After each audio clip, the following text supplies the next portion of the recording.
Halo, assalamualaikum warahmatullahi wabarakatuh. Apa kabar? Semoga kalian tetap sehat dan dijauhkan dari segala bahaya dan penyakit. Oke, pada kesempatan sebelumnya kita sudah membahas tentang struktur teks, teks apa? Teks cerpen. Sekarang pertemuan yang keempat, masih di bab yang ketiga, menyusun cerita pendek, tapi kita akan melanjutkan pada indikator yang berikutnya. Kita akan masih membahas KD yang sebelumnya, yaitu menelaah struktur dan aspek kebahasaan cerita pendek yang dibaca atau didengar. Tetapi pada kesempatan kali ini kita hanya akan membahas, karena strukturnya sudah, berarti kita membahas aspek kebahasaan atau ciri kebahasaan teks narasi, utamanya teks cerpen, yang meliputi kata, kalimat deskriptif, kata ekspresif, kemudian majas. Tapi sebelum kita mulai, marilah sama-sama kita berdoa mohon kepada Allah agar agar yang pertama, pandemi yang sedang melanda dunia saat ini segera dihapuskan, dihilangkan. Yang kedua, semoga kita selalu diberi kesehatan dan keberkahan. Dan yang ketiga, semoga kita bisa segera bertemu di sekolah. Bisa belajar di sekolah seperti biasanya, seperti beberapa bulan yang lalu, supaya kalian juga bisa bertemu dengan teman-teman kalian. Dan saya juga ingin sekali bertemu dengan kalian. Oke, mari kita berdoa bersama-sama, berdoa menurut agama dan keyakinan masing-masing. Berdoa mulai.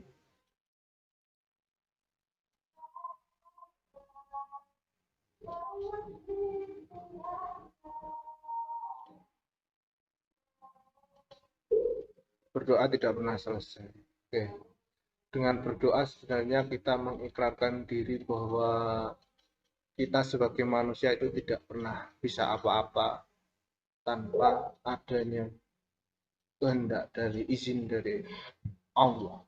Itu ya. Wah, ini saya malah seperti utak malah nanti kalau terlalu banyak ngomong seperti itu. Kita langsung lanjut. Ciri kebahasaan teks cerpen. Sebelum kita bahas ciri kebahasaan, coba saya tanya dulu. Masih ingat enggak kemarin apa struktur teks cerpen itu bagaimana? Diawali oleh orientasi. Lalu apa? Rangkaian peristiwa. Pinter. Kemudian setelah rangkaian peristiwa ada komplikasi atau klimaks ya, klimaks. Kemudian di bagian akhir adalah resolusi. Itu 4 poin pola struktur teks cerpen. Nah, sekarang kita akan membahas ciri kebahasaan teks cerpen. Yang pertama ada apa? Yang pertama adalah sudut pandang pencerita menjadi ciri kebahasaan khas cerpen. Pencerita menjadi orang pertama atau orang ketiga. Nah, berarti umumnya kalau menggunakan sudut pandang orang pertama, pencerita atau penulis itu menggunakan kata ganti apa? Kita akan menemukan kata ganti apa? Kata ganti orang apa di cerpen tersebut? Menggunakan kata aku. Nah, itu orang pertama. Kalau orang ketiga berarti apa? Kata gantinya dia, atau langsung menyebutkan nama. Misalkan Yanto, misalkan Basna, seperti itu.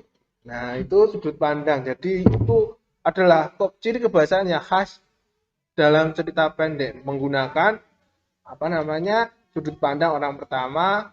Kalau orang pertama menggunakan kata aku, kalau orang ketiga menggunakan kata dia atau langsung menyebut nama saja. Itu ciri kebahasaan yang pertama. Ciri kebahasaan yang kedua, loh. Yang kedua adalah beberapa dialog dapat dimasukkan menunjukkan waktu kini atau lampau. Jadi dialognya walaupun hanya sedikit, tetapi dalam sebuah cerpen itu selalu ada dialog. Dialog itu bisa ini menunjukkan waktu sekarang dan dilakukan sekarang, atau dialog-dialog yang menunjukkan waktu lampau. Berarti di dalam teks cerpen itu juga digunakan kalimat apa? Kalau bentuknya dialog, kalimat langsung, pinter, menggunakan tanda apa namanya? Petik dua, tanda kutip. Kalian juga pasti sudah mahir menulis kalimat langsung. Perbedaannya apa kalimat langsung dan kalimat tidak langsung? Kemarin sudah dibahas ya. Jadi dibuka lagi buku catatannya. Itu ciri yang kedua, penggunaan dialog. Kemudian ciri yang ketiga adalah kata benda khusus. Dialog pilihan kata benda yang bermakna kuat dan bermakna khusus, misalnya ketika ingin mengatakan pohon tetap tidak apa namanya? Tidak menyebut pohon, melainkan langsung di nama pohon itu apa? Pohon beringin, pohon terembesi. Kalau misalkan menyebut apa lagi? Bunga, enggak bunga yang disebut, melainkan apa namanya? Monstera variegata. Terus janda bolong. Itu lebih khusus, bukan bunga saja. Paham ya? Jadi ditemukan kata-kata khusus di dalam cerita pendek. Penggunaan kata-katanya lebih khusus. Misalkan apa? Penggunaan kata emotif benar. Yaitu nanti kita akan melakukan latihan itu menggunakan atau menafsirkan kata atau kalimat yang emotif atau ekspresif. Ini dulu. Ciri yang ketiga adalah kata benda, adanya penggunaan kata benda khusus. Contohnya pohon tidak ditulis pohon langsung, melainkan ditulisnya adalah pohon apa, terembesi, beringin, dan lain sebagainya. Ciri yang berikutnya adalah uraian deskripsi yang rinci. Deskripsi yang digunakan untuk menggambarkan pengalaman, latar, dan karakter. Misalnya, baunya seperti apa saat aku berjalan melewati sebuah kuburan, aromanya wangi tiba-tiba menusuk hidungku. Aku tidak berani menoleh atau tidak berani memikirkan apa-apa. Kemudian itu ya, apa yang bisa didengar. Lalu aku mendengar suara kresek-kresek.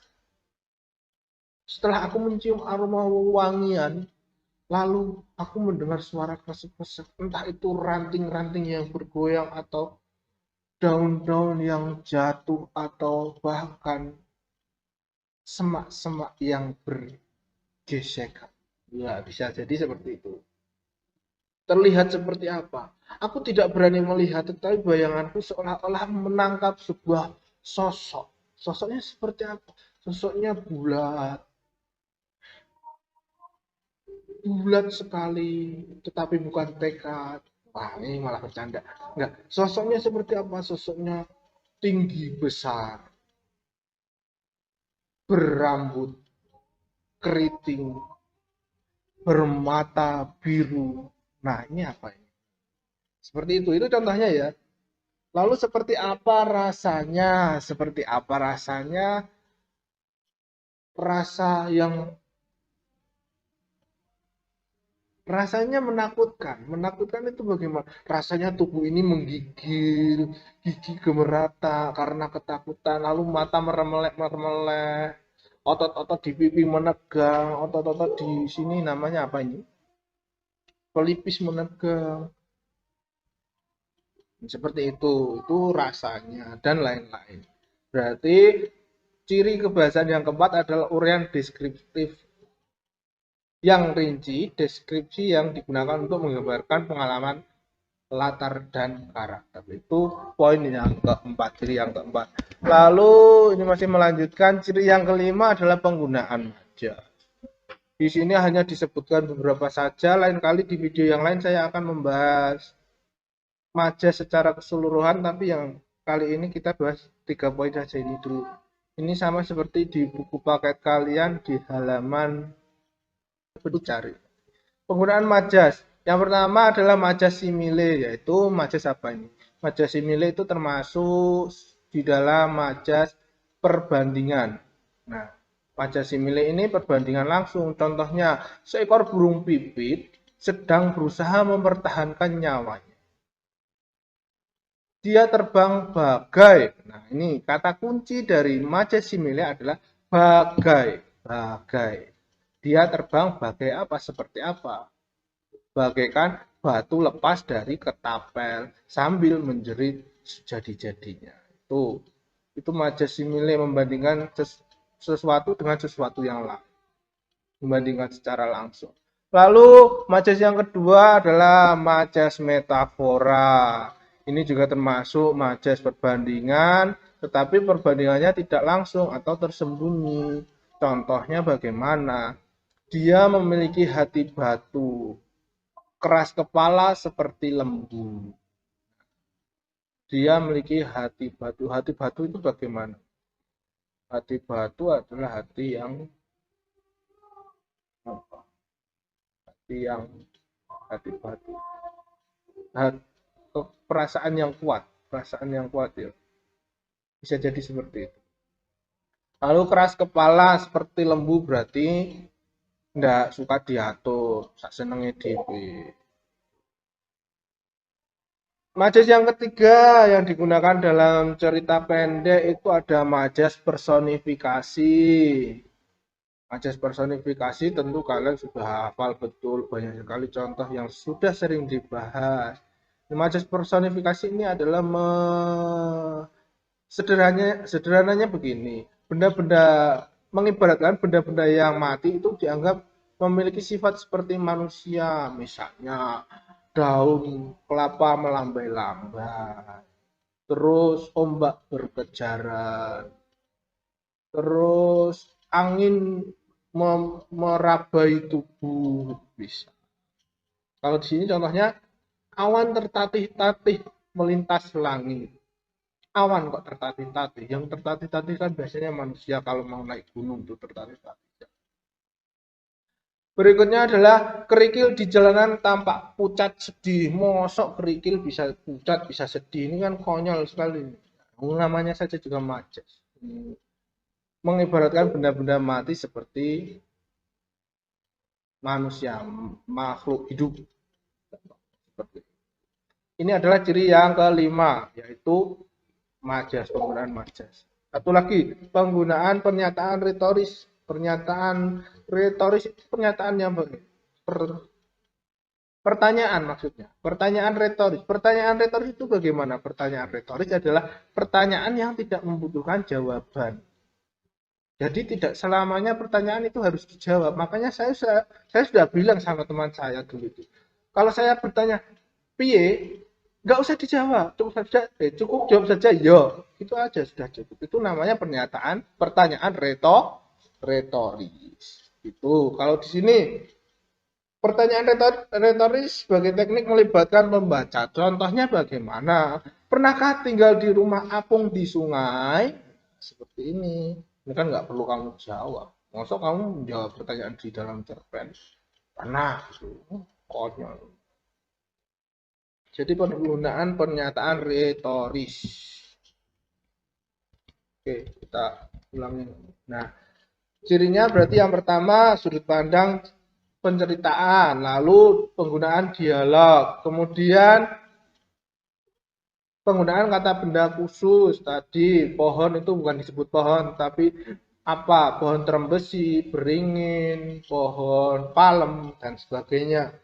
Lalu penggunaan uraian deskriptif yang rinci, deskripsi yang digunakan untuk menggambarkan pengalaman, latar, dan karakter. Itu ciri yang keempat. Ciri yang kelima adalah penggunaan majas, dan yang terakhir adalah penggunaan pertanyaan retoris.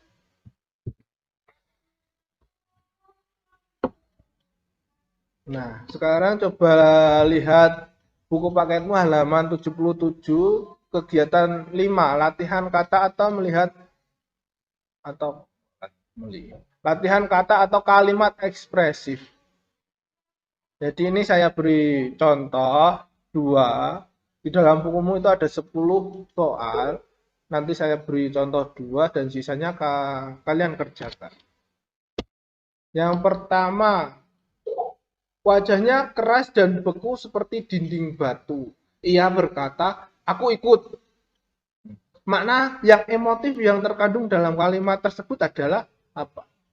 Makna yang emotif. Nah, ini wajahnya keras dan beku seperti dinding batu itu kan sangat emotif sekali. Bisa jadi maknanya seperti ini. Keinginan yang sangat kuat untuk ikut. Karena dia bilang aku ikut dengan wajah seperti itu. Wajahnya ngotot. Keinginan yang sangat kuat untuk ikut. Bisa jadi juga keinginan ikut secara terpaksa.